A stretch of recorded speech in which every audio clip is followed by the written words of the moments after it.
नमस्कार प्रिय बच्चों। आज हम बेर के कल्टीवेशन पर बात करेंगे, फ्लावरिंग एंड फ्रूटिंग की। बेर पर आपको आपके एलएमएस अकाउंट पर 8 से 10 वीडियोस डाल दिए गए हैं टॉपिक वाइज, इंट्रोडक्शन से लेके प्रोपोगेशन तक और प्लांटिंग तक। आज बात करनी है फ्लावरिंग एंड फ्रूटिंग पर।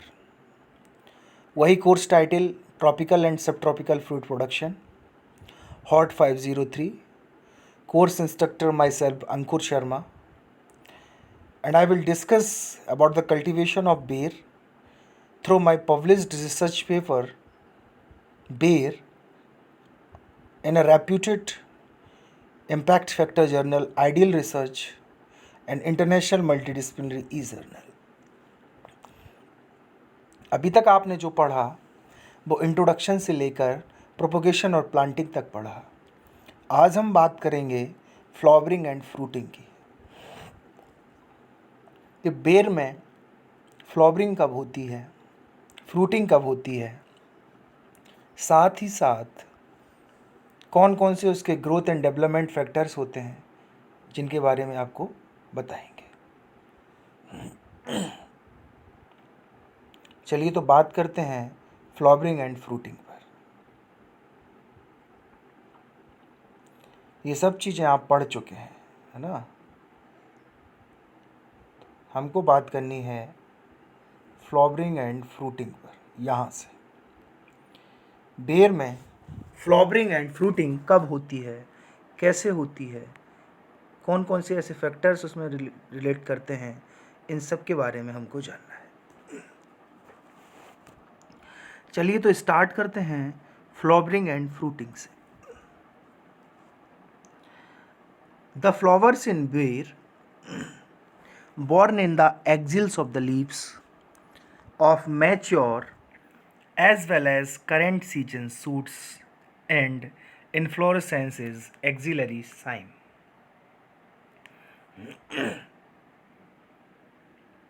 द फ्लावर्स इन बेर मतलब जो फ्लावर्स जो होते हैं ना बेर में, वो एक्जिल्स पर बॉर्न करते हैं, मतलब पैदा होते हैं एक्जिल्स पर। किसकी? पत्तियों की, वो भी मैच्योर पत्ती की। और करंट सीजन सूट्स पर, जो करंट सीजन्स के सूट्स होते हैं उन पर, और जो पत्तियों के एक्जिल्स होते हैं ना, मैच्योर एक्जिल्स, उन पर। And inflorescence is axillary cyme, और जो पुष्पक्रम होता है वो उसका एक्सिलरी साइम होता है। तो यहाँ पर इतनी चीज़ों को समझना है कि फ्लावर्स इन बेर, जो बेर में फूल होते हैं वो एक्जिल्स पर बॉर्न करते हैं, किसकी? मैच्योर लीफ की और करंट सीजन सूट्स में। ठीक है। और जो इन्फ्लोरेसेंस होता है बेर का, उसको हम एक्सिलरी साइम कहते हैं। ठीक है। इस चीज़ को नोट करना कि एक्सिलरी साइम, क्योंकि ये कम्पिटिटिव एग्जाम में पूछा जाता है, इसलिए आपको नोट करना है ICAR नेट फ्रूट साइंस के। The number of flowers per cluster, जो नंबर ऑफ फ्लावर्स हैं per cluster, has been reported to be 12 and 14। जो नंबर ऑफ क्लस्टर्स हैं फ्लावर्स के, वो 12 से 14 रिपोर्ट किए गए हैं। 12 से 14। In Chinese jujube means Ziziphus jujube. Indian jujube क्या होता है? जिजफस मॉरिशियाना। और जो चाइनीज जुजूबी होता है वो होता है जिजफस जुजूबी। तो चाइनीज जुजूबी की बात कर रहे हैं कि the flower buds appears singly और in cluster up to 10 in the axils of leaves। Chinese jujube में जो फ्लावर बर्ड एपियर होता है वो सिंगल होता है और इन क्लस्टर अप, सिंगल भी होता है और क्लस्टर में भी होता है, अप टू 10 होते हैं in the axils of leaves. Leaves के एक्जिल्स में 10 होते हैं, वो भी कहाँ पर? फ्लावर बर्ड्स एपियर सिंगली और in cluster up to 10 in the axils of leaves. The central bud is the first to open. जो केंद्रीय कलिका होती है, जो सेंट्रल बर्ड होती है, is the first to open, वही ही सबसे पहले ओपन करती है। ठीक है। The central bud is the first to open, while those around the outer edge may open as much as 2 weeks later. जबकि जो आउटर एज उसके अराउंड होती है वो ओपन होती है 2 वीक के बाद। अब इस चीज़ को यहाँ थोड़ा सा समझने की ज़रूरत है कि जो central bud is the first to open, जो सेंट्रल वर्ड मतलब जो केंद्रीय कलिका होती है वो सबसे पहले ओपन होती है, जबकि those around the outer edge, उसके अराउंड जो आउटर एज होती है वो may open as much as 2 weeks later, 2 सप्ताह बाद वह ओपन होती है। जस्ट अनलाइक इंडियन जुजूबी, जैसे कि इंडियन जुजूबी में, ठीक है। 2 types of flowers have been reported in Indian jujube. जिज्वस मॉरिशियाना में 2 तरीके के फ्लावर्स जो है रिपोर्टेड किए गए हैं। एक है आपका मेल, एक है आपका हर्माफ्रोडाइट। इस चीज़ को भी आप नोट करेंगे कॉम्पिटिटिव पॉइंट ऑफ व्यू से कि 2 types of flowers have been reported in Indian jujube, that is male and hermaphrodite, ठीक है।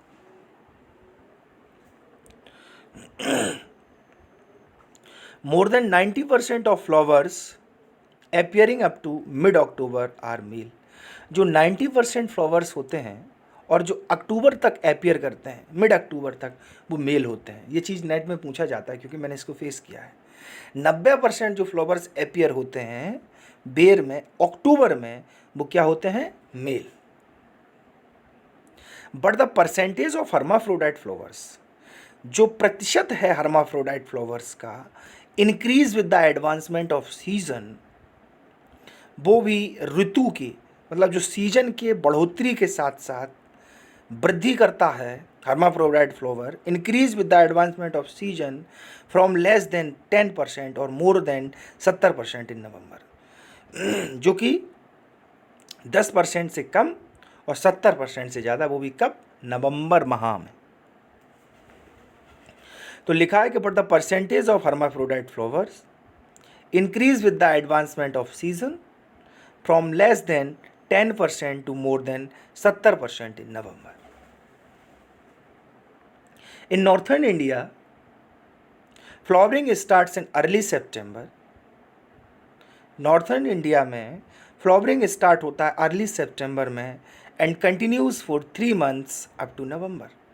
नॉर्थर्न इंडिया में फ्लावरिंग स्टार्ट होता है अर्ली सितंबर में और कंटिन्यू रहता है 3 महीने के लिए नवंबर तक।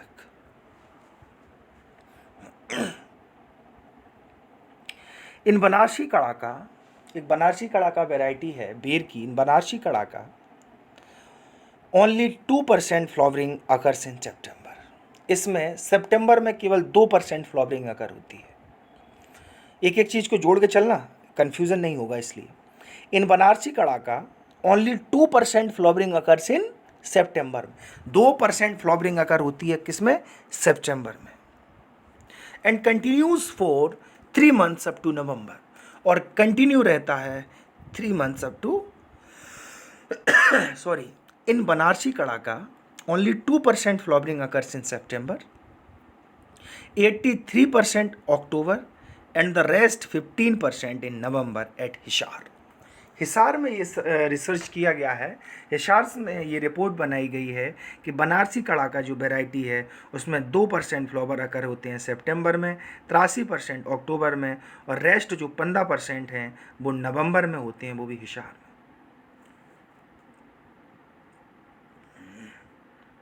इन महाराष्ट्र कंडीशंस की यदि हम बात करें, in Maharashtra the growth does not cease, नहीं बढ़ती, and hence there is early flowering, जो अर्ली फ्लावरिंग होती है मई जून में, और the fruits mature by October. तो महाराष्ट्र कंडीशन की बात की जाए तो फ्लावरिंग उसमें मई जून में होती है और फ्रूट मैच्योर होते हैं अक्टूबर में।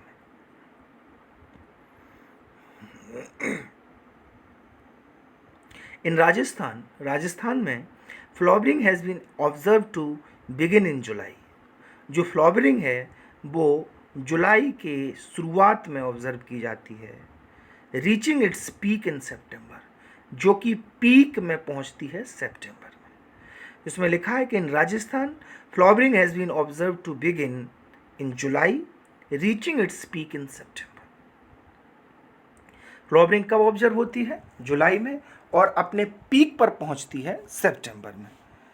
विद फ्यू स्पोरैडिक फ्लावर्स, कुछ यदा कदा जो फूल बचते हैं, sporadic flowers appearing till mid of December. दिसंबर के मिड तक वो अपने आप को एपियर करते हैं, जो यदा कदा बच जाते हैं पुष्प वो।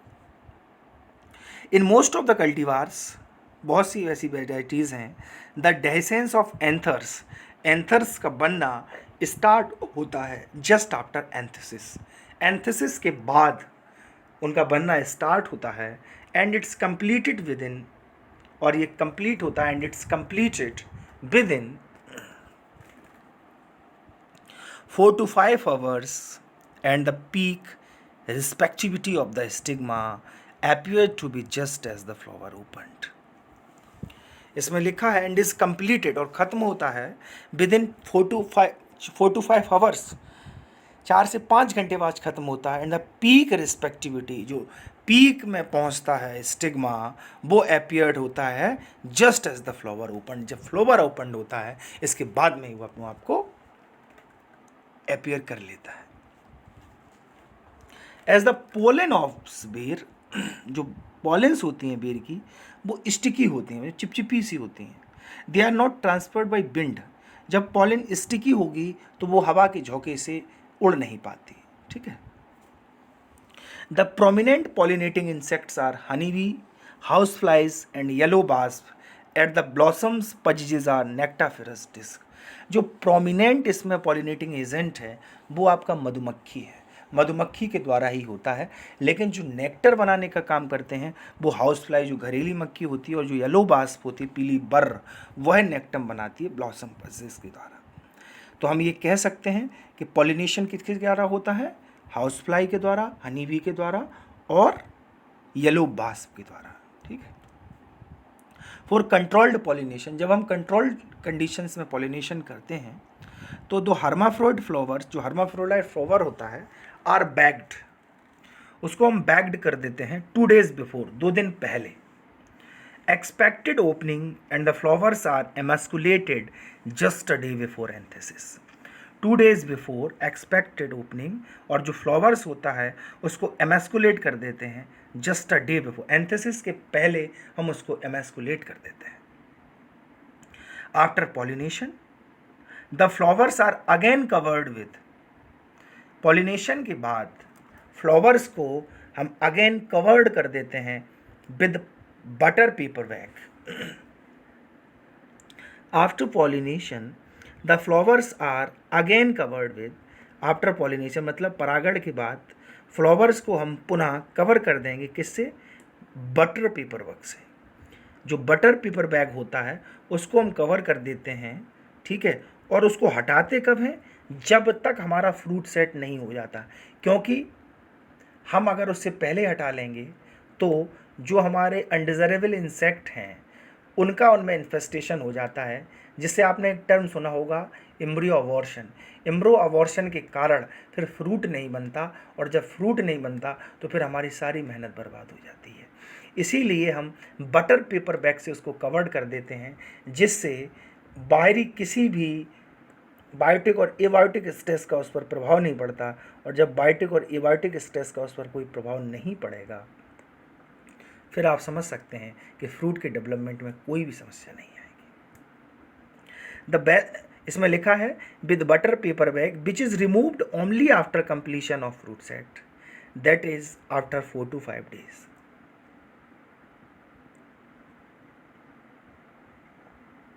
The best time for making breeded crosses in the month of October in North Indian climate, जो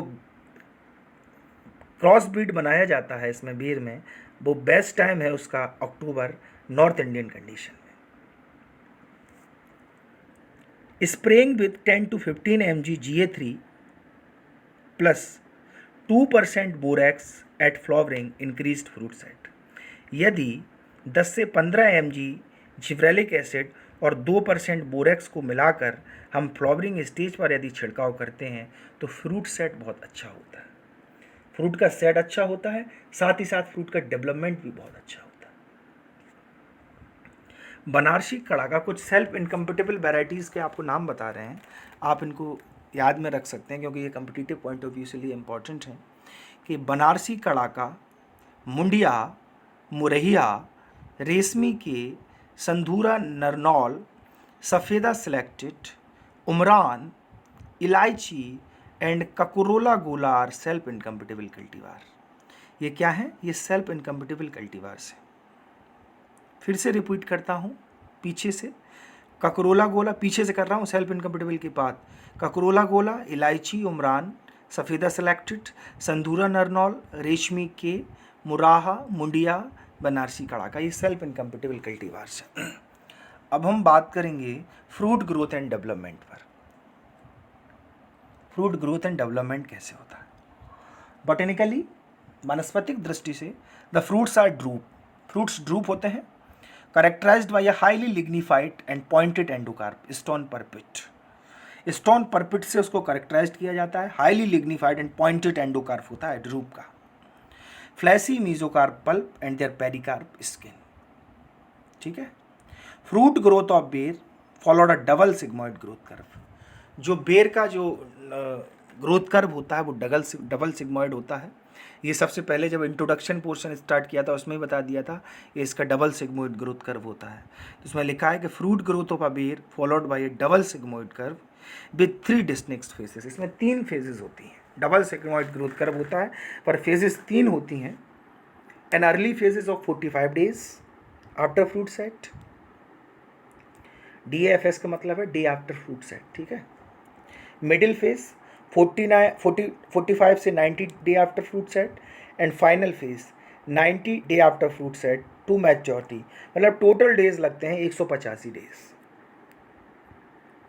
प्लांटोफिक्स एक प्लांट ग्रोथ हार्मोन है, प्लांटोफिक्स NAA एट 400 ppm, जो 400 ppm का NAA होता है, इंड्यूस कंप्लीट फ्लावर एब्सेशन, जो कि कंप्लीट फ्लावर के एब्सेशन को इंड्यूस करता है, बट नो लीफ एब्सेशन और डैमेज टू बड्स, जो कि न कि लीफ में किसी भी तरीके की कोई सुसुप्तावस्था को पैदा करता है और न ही बड को डैमेज करता है, पर वो केवल फ्लावर में एब्सेशन को इनिशिएट करता है। 2,4,5-D ये बीडीसाइड भी है और आपका एक प्लांट ग्रोथ हार्मोन भी है। 2,4,5-D at 10 to 30 ppm reduce fruit drop, इसके स्प्रे से फ्रूट ड्रॉप रिड्यूस होता है and increase fruit size and TSS when applied at full bloom stage. हम जब इसके फुल ब्लूम स्टेज पर इसको अप्लाइड करते हैं 10 to 30 ppm को, तो ये फ्रूट ड्रॉप को रिड्यूस करके फ्रूट साइज और TSS को बढ़ाने का काम करता है।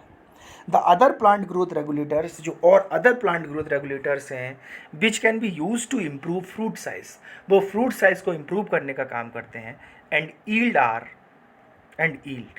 ऑफ फ्रूट साइज को इम्प्रूव करते हैं, वो हैं GA3 एट 10 to 30 ppm। इसके साथ साथ और हैं NA है 10 to 30 ppm और नॉक्सा है। तो बात हमको करनी है कि जो प्लांट ग्रोथ हार्मोन्स होते हैं जो कि फ्रूट साइज और ईल्ड को बढ़ाने का काम करते हैं, वो GA3 है, NAA है और नॉक्सा है। GA3 और NAA का जो मात्रा है वो 10 to 30 ppm रखते हैं और जो नॉक्सा है उसका हम 10 ppm रखते हैं। इसके साथ फ्लावरिंग एंड फ्रूटिंग वाला हमारा ये वीडियो लेक्चर ख़त्म होता है। तो अब आपके 10 वीडियो लेक्चर जो हैं वो आपके LMS अकाउंट पर पहुंच चुके हैं, 10 वीडियो लेक्चर। अब इसके बाद हम जो बात करेंगे वो बात करेंगे इंसेक्ट पेस्ट ऑफ बेर पर। तब तक के लिए हम इस वीडियो को ख़त्म करते हैं। नेक्स्ट वीडियो में आपसे बात होगी इंसेक्ट पेस्ट और उनके कंट्रोल मेजर्स पर। तब तक के लिए नमस्कार।